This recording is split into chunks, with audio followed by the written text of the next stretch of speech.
사장님들, 지금 대한민국 정부의 곳간에 말 그대로 빨간불이 켜졌습니다. 이게 왜 우리에게 중요할까요? 부족한 세금을 채우기 위해 국세청의 칼날이 그 어느 때보다 날카로워질 수 있다는 신호이기 때문이죠. 오늘 이 세무조사라는 거대한 파도 속에서 우리 사업을 어떻게 지켜낼 수 있을지 그 핵심 생존 전략을 알아보겠습니다.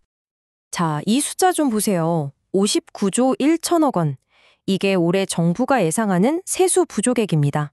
한마디로 역대급 세수 펑크가 현실이 되고 있다는 거죠. 어마어마한 금액입니다. 그럼 정부 입장에선 이 막대한 구멍을 어떻게 메워야 할까요? 가장 확실한 방법 중 하나는 바로 걷어야 할 세금을 더 철저하게 아주 샅샅이 걷는 겁니다. 그리고 그 과정에서 그 칼날의 끝이 때로는 성실한 우리 사업주들을 향하기도 하죠. 이게 나라 경제 얘기지, 나랑 무슨 상관이야? 이렇게 생각하실 수도 있는데요. 절대 그렇지 않습니다. 정부의 이런 움직임은 곧 우리 사업주 한 분 한 분에게 직접적인 영향, 즉 세무조사의 압박으로 다가올 수 있다는 뜻이니까요. 그래서 오늘은 이 세무조사라는 전투에 대비하기 위한 방어 전략을 두 개의 전선으로 나눠서 살펴볼 겁니다.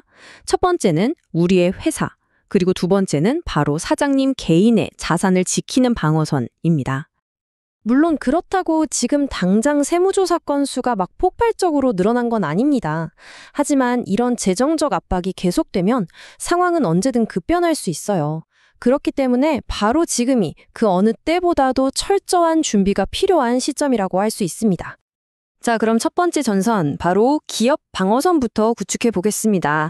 세무조사관들이 가장 먼저 그리고 가장 집요하게 파고드는 세 가지 취약점이 있는데요. 이 부분을 집중적으로 방어해야 합니다. 네, 바로 임원 보수와 업무용 촬영 같은 사업 경비입니다. 이 두 가지는 세무조사에서 거의 1순위로 현미경을 들이대는 부분이죠. 그럼 각각 어떻게 방어해야 할지 구체적으로 한번 파헤쳐 보겠습니다. 이 슬라이드는 정말 중요합니다. 별표 5개를 쳐도 좋아요. 임원 상여금을 비용으로 제대로 인정받으려면 이 4가지 기둥이 아주 튼튼하게 세워져 있어야 합니다. 규정을 만들고 정관에 딱 명시하고 규정대로 지급하고 마지막으로 이 모든 걸 회의록으로 남기는 거죠.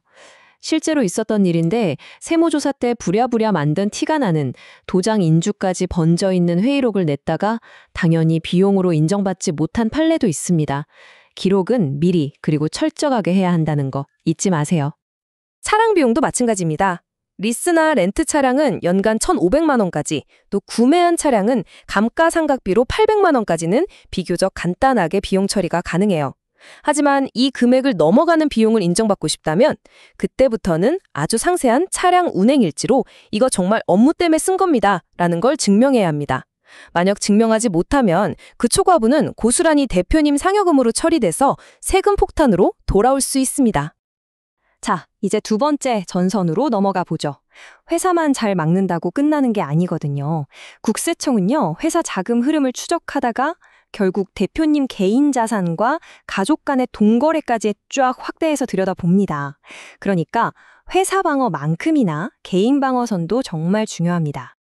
가족끼리 생활비 좀 보태주는 거, 여기서 핵심은 사회통념이라는 아주 애매한 기준입니다. 일반적인 생활비나 학비 지원 정도는 괜찮아요. 하지만 그 금액이 너무 커서 생활비로 쓰고 남은 돈을 자녀가 주식이나 부동산에 투자했다? 그럼 그 순간 그 투자금은 과세 대상인 증여로 간주될 수 있다는 점을 꼭 기억해야 합니다. 혹시 자녀분 결혼을 앞두고 계신 사장님 계신가요? 그렇다면 이 숫자 1억 5천만 원, 이건 꼭 머릿속에 저장해 두셔야 합니다. 아주 유용한 절세 꿀팁이 될 겁니다. 이게 왜 중요하냐면 바로 올해부터 법이 바뀌었거든요. 원래 성인 자녀에게는 10년간 5천만 원까지 세금 없이 줄 수 있었죠. 여기에 결혼 자금에 한해서 1억 원의 공제가 추가됐습니다. 그러니까 합쳐서 총 1억 5천만 원까지는 세금 한 푼 없이 합법적으로 자녀의 결혼을 지원해 줄 수 있게 된 겁니다. 자, 가족 간 돈 거래에서 가장 골치 아픈 부분입니다. 바로 빌려주는 돈이죠. 우리는 분명 대여라고 생각하고 빌려줬는데 국세청은 기본적으로 그거 중요 아니야? 하고 의심의 눈초리로 본다는 겁니다. 그럼 이 의심을 피하고 대여로 인정받으려면 어떻게 해야 할까요? 네, 법에서 정한 이자율 연 4.6%에 맞춰서 이자를 실자로 주고받았다는 걸 증명해야 합니다. 근데 솔직히 가족끼리 이자까지 칼같이 주고받는 게 정말 쉽지 않죠. 하지만 여기서 포기하기는 이릅니다. 이 복잡한 규정 속에도 우리가 활용할 수 있는 아주 중요한 예외 조항이 하나 숨어 있거든요. 바로 이 숫자, 2억 1,700만 원입니다. 이게 바로 세금 문제 없이 가족에게 이자를 받지 않고 돈을 빌려줄 수 있는 그야말로 마법의 숫자라고 할 수 있습니다. 아니, 왜 하필 2억 1,700만 원이냐고요? 그 이유가 재밌습니다. 법적으로 연간 이자가 1,000만 원을 넘지 않으면 증여세를 부과하지 않는 규정이 있기 때문입니다. 자, 2억 1,700만 원에 법정 이자율 4.6%를 곱하면 연 이자가 약 998만 원이 나오거든요. 딱 1,000만 원 바로 아래죠.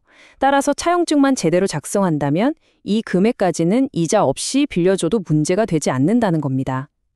자, 이제 마무리를 해보겠습니다. 오늘 제가 드린 모든 말씀의 핵심은 사실 단 하나로 통합니다. 모든 것은 기록으로 증명해야 한다는 것입니다. 이 표를 한번 보시죠. 국세청의 감시망이 얼마나 촘촘해지고 있는지를 단적으로 보여줍니다. 금융기관이 당국에 의무적으로 보고해야 하는 현금거래 기준액이 계속 낮아져서 이제는 단돈 1,000만 원만 현금으로 움직여도 자동으로 보고됩니다. 기록에 안 남기면 되지라는 생각 자체가 점점 불가능해지고 있다는 명백한 증거죠.